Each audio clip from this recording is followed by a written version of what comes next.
From the Arizona Biltmore at the annual league meeting, I'm Phil Milani alongside Aric DiLalla. It's Sunday here, Aric. The whole NFL world is starting to gather here in Arizona. Had a chance to catch up with Broncos head coach Sean Payton on this Sunday.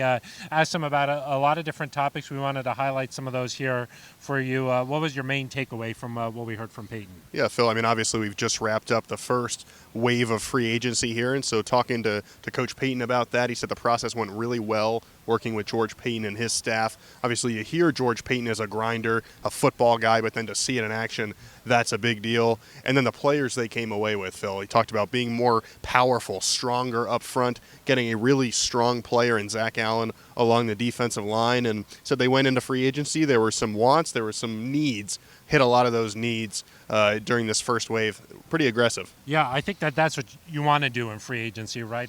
Tackle a bunch of your musts, what you have to get done. That way it frees you up going into the draft a little bit. And he mentioned having the limited number of picks, just 5 picks for the Broncos in the draft, how to take care of some of these things in free agency.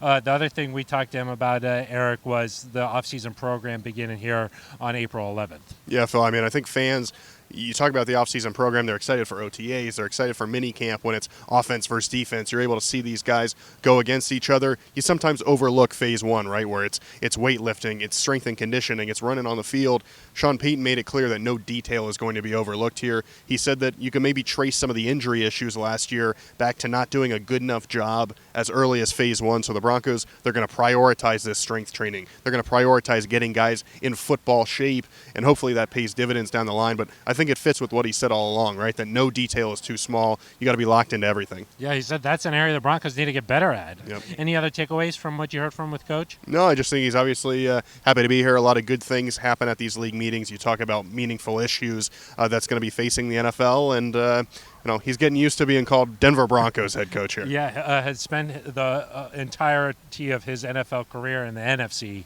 Now he's moving over to the AFC, and we'll hear from him at the AFC Coaches Breakfast coming up first thing on Monday morning. We'll have that streamed on DenverBroncos.com, all the social channels too. That's at 7:45, Aric? Yeah, local time, I believe. 8:45 out in Denver. Out in Denver. You'll be up for that, though. I'll be ready. You'll be ready to go. We'll be ready. All right, we'll have the whole thing covered coming up on Monday. That's going to do it for us. I think Aric's got to hit the pool. It's a tough assignment here. Some nice weather, so we got stuff to get to. But that'll do it for us. For Aric DiLalla, I'm Phil Milani.